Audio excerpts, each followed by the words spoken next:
basic movements that you can do before you start your Pilates to get your body ready and get engagement of the right muscles, so you can get the right feeling for when you're doing your class. So I like to start off with our buttons. So button, I'll stand up to show you. I put my thumb in my belly button and my fingers down on my pubic bone there. So where my fingers are, that's where my button number 1 is.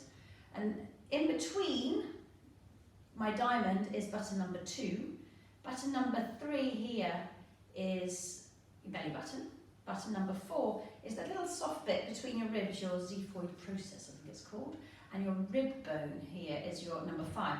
So when you're doing your breathing, and you can take a big deep breath in, and as you exhale, you pull up your muscles all the way from that button number 1 to button number 2, button number 3, all the way up under number 4 and under number 5.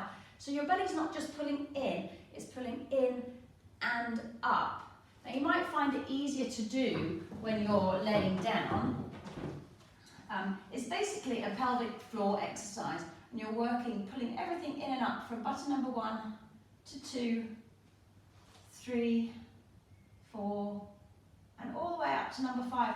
And you can hold it there at number 5 for a few seconds before you inhale and let it all go again. I like to do it on the exhale, because then you can really get that nice scoop that you want to get when you're doing your exercises during Pilates. So just do it a few times with me. Inhale and exhale. Pull in that button all the way, number 1, 2, 3, 4, and 5. And keep it pulled in there. And then inhale. You can do this anywhere really. You could do it in the car, at the traffic lights. You can, you can do it. You should be trying to do it every day, at least 5 times a day. Just when you think about it, try and do it. And it will really help to bring those muscles together in your belly and just keep the engagement of everything in the right place. So do it one more time again. Inhale and exhale. Scoop it in. 2, 3, 4, and 5. Now another way to keep that engagement there, we're just going to move the legs. So keeping that body engaged there, the hips are nice and still, and just lift the right leg up and bring it down, and lift the left leg up and bring it down. So try not to let those hips wobble when you lift the leg. So that belly's pulling in and up, and it's really keeping that body nice and stable. And just a tiny little movement like this becomes a proper movement. You're using all your belly to stop that wobble in the hips. And you can really take it to the next level and start to tap. And you should really feel all these lower abdominals really working when you're doing this. Everything's scooped in and up, and you're just tapping and getting that engagement there of all those lower abdominals.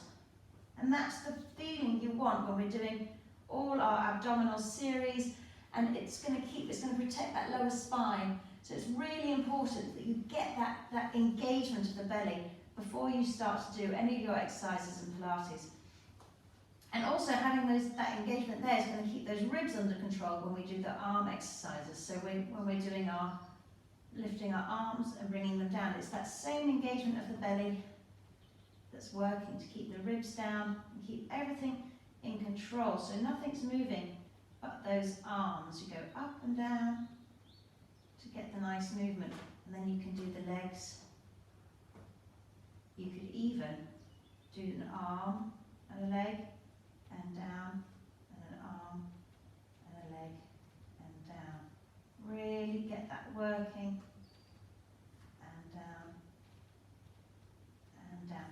And you'll feel it working all in those, your whole abdomen there, and everything's going to get engaged and doing what it's meant to be doing. Also, it's important, but you do use the neck a lot in Pilates. Again, in that stomach series when we're holding up, and we do quite a lot there. So getting the neck warmed up is important too. So I like to just curl it up and look between my knees, chin to the chest, and then curl it back down again. Do this a few times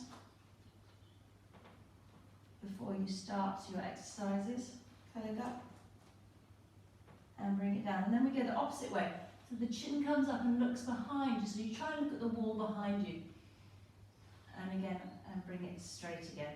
And again, up and down. And again, lift it up. Really get that chin working. And that's going to warm up the very top of your neck there, where your head and your neck join.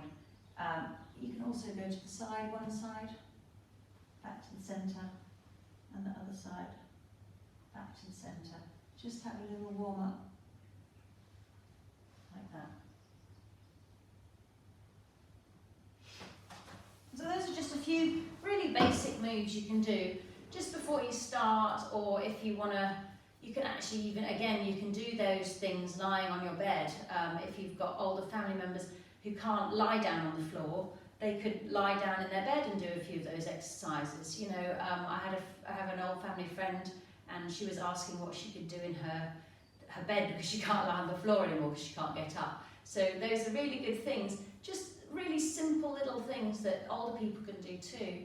And young kids can also do, just to get in touch with their bodies and make sure everything's working and engaging as it should be. All right, enjoy.